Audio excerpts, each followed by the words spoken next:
윤석열 정부와 검찰이 오만과 독선, 독재의 길로 가고 있습니다. 검찰은 지난 16일 이재명 대표의 배임 혐의에 대해 도주와 증거인멸의 우려가 있다며 구속영장을 청구했습니다. 이에 대해 이재명 대표는 오늘은 윤석열 검사 독재 정권이 검찰권 사유화를 선포한 날이고 사사로운 정적대거 욕망에 법치주의가 무너져 내린 날이라며 이번 검찰의 구속영장 청구는 희대의 사건으로 역사에 기록될 것이고 어떤 권력도 국민과 진실을 이기지 못한다고 경고했습니다. 검찰은 지금까지 조사 결과 사안이 중대하며 중형 선고가 불가피해 도주할 우려와 증거인멸 우려가 있다는 점을 구속영장 청구 사유로 말하고 있는데요. 첫째, 169석의 제1야당의 대표가 일반 잡범들과 같이 도주할 우려가 있다는 것은 상식선에서 어떠한 국민도 납득하지 못할 것입니다. 지금까지 3차례나 검찰 소환에 임해왔는데 도주할 생각이 있었다면 애초에 소환에 응하지도 않았겠죠. 둘째, 증거인멸의 우려를 말하고 있는데 김건희 학력위조, 논문 표절,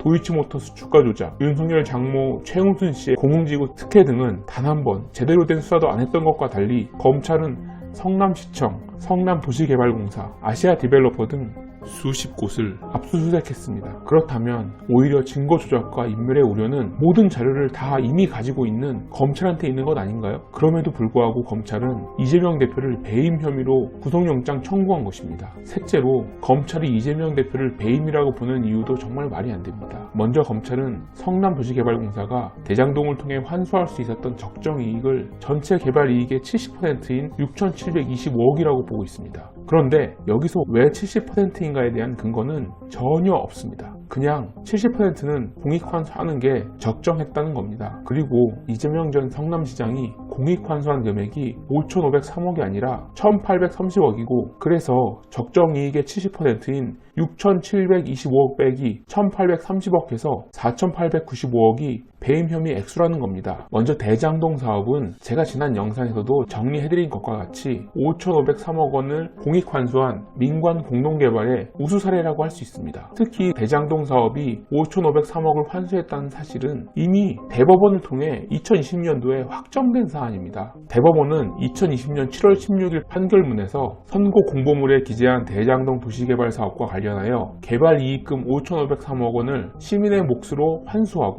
920억 원은 대장동 지역 배후시설 조성비에 사용되었으며 2,761억은 1공단 공원 조성 사업비에 사용되었다는 부분과 2018년 6월 11일 김포시 사우동에 있는 사후사거리에서 진행된 경기도지사 후보 선거 유세에서 한 같은 취지의 연설은 모두 중요한 부분이 객관적 사실과 합치된다라고 말하고 있습니다. 이런 게 모두 배임이라면 부산 LCT, 윤석열 장모가 개입된 공흥지구 모두 배임으로 기소해야겠죠. 그러니까 검찰의 구속영장 청구는 배경이 되는 혐의와 사유 모두 사실과 정황에 맞지 않다는 겁니다. 검찰은 수사가 아닌 윤석열의 하수인이 되어 윤석열의 정치적 도구로 전락해버린 것입니다. 그리고 검찰이 윤석열의 정치적 도구가 되어버렸고 대통령실의 지시를 받고 있다는 정황이 얼마 전에 또 드러났습니다.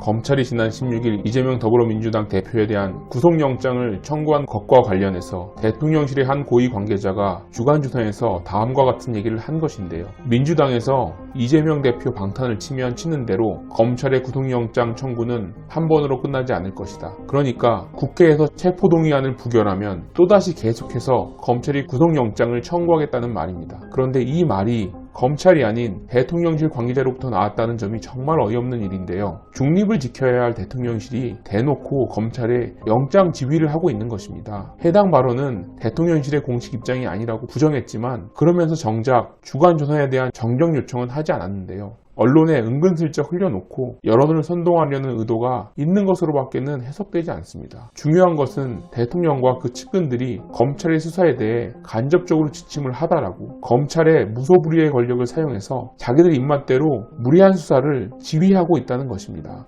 그리고 협치의 대상이 되어야 하는 제1야당과 그 대표를 제거해야 할 정력으로밖에 생각하고 있지 않다는 점입니다. 지금 윤석열 대통령의 구상은 이런 것 같습니다. 우선 자신이 원하는 당대표를 세워 국민의힘을 장악하고 이재명 대표에게는 검찰을 앞세워 구속영장을 지속적으로 내보내면서 방탄 이미지를 굳히고 이를 통해 윤 대통령과 국민의힘 지지율을 끌어올리고 내년 총선 때 본인의 꼭두각시 노릇을 할 수 있는 사람들로 총선을 치러 국회를 장악한다. 그리고 여론은 윤석열 입맛에 맞는 언론으로 구색을 맞추고 윤석열의 뜻을 거스르는 사람은 수단 방법 가리지 않고 입에 재갈을 물린다. 민주주의를 구성하는 세 개의 축, 즉 입법부, 행정부, 사법부와 한 개의 중요한 축인 언론을 합해 총 4개의 축 중 입법부와 행정부, 언론을 장악하면 대한민국은 윤석열 뜻대로 할 수 있다. 이게 바로 윤석열이 그리고 있는 앞으로의 대한민국입니다. 너무 과도한 생각이라 볼 수도 있습니다. 시민들이 깨어있는 한 이런 일은 일어날 수가 없겠죠. 하지만 지난 9개월 동안 우리가 경험한 것들을 생각해 본다면 윤석열의 머릿속에 이러한 망상이 없을 거라 누가 단정할 수 있을까요? 이러한 윤석열의 부상의 첫 번째 증거가 바로 지난번 제 영상에서도 얘기했던 국민의힘의 당정일체론입니다. 김기현 후보가 바로 이 당정일체론을 내세우고 있죠.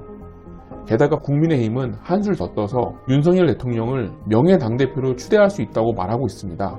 혹시 안철수가 당대표가 되더라도 당대표 위에 명예 당대표로 당을 장악하겠다는 속셈입니다. 윤석열 대통령이 취임 이후 단 한 번도 야당을 직접 만난 적이 없다는 것이 이러한 구상의 두 번째 근거입니다. 왜냐하면 대통령이 야당과 협치하는 모습을 보여주면 야당의 지지율이 올라갈 뿐이라고 생각하기 때문이죠. 윤석열 대통령이 어떻게 대선 후보로 부각되었는지 생각해보면 당연한 수순입니다. 자신을 임명해준 문재인 대통령의 등에 칼을 굽고 20대 남녀를 갈라치기 하고 혐오 감정을 앞세워 대선을 치렀죠. 그러니까 윤석열은 협치를 할 수 없는 사람인 것입니다. 수사하고 공격하고 혐오하는 것만이 그의 전략인 것이죠. 세 번째, 언론 재갈 물리기에 대한 증거는 차고 넘칩니다. 우선 윤석열 대통령이 MBC 전용기 탑승을 배제시키고 동남아시아 순방 때는 보수 언론인 CBS와 채널A와만 따로 인터뷰를 했던 것을 기억하실 겁니다. 그리고 급기야 지난 15일 한상혁 방통위원장의 집과 사무실을 압수수색했습니다. 한상혁 방통위원장은 윤석열 대통령의 비서거 논란 이후 MBC의 전용기 탑승을 거부하자 MBC에 대한 대통령실의 조치는 방송의 자유와 공공성을 해친 행위일 수 있다고 소신 발언을 했던 사람입니다. 이런 한상혁 방통위원장의 발언과 태도는 분명 윤석열 대통령의 귀에 거슬렸겠죠. 우연일까요? 검찰은 2020년 종합편성 채널 재승인 심사 당시 방통위가 TV조선의 평가 점수를 고의로 깎았다고 보고 한상혁 방통위원장을 압수수색한 것입니다. 여러분, 대통령의 연설에 자유를 21번 외치는 게 뭐가 중요한가요? 민주주의의 핵심 원칙인 언론의 자유가 파괴된다면 결국 인권도 무시될 수 있습니다. 그 피해는 고스란히 국민이 입게 되는 것이고요. 국민의힘과 윤석열 대통령은 제발 정신 좀 차렸으면 좋겠습니다. 국민의힘은 이미 과거 탄핵을 한번 경험했습니다. 보통 성숙한 사람이라면 한번 큰 실수를 하더라도 다음에는 실수하지 않도록 노력하죠.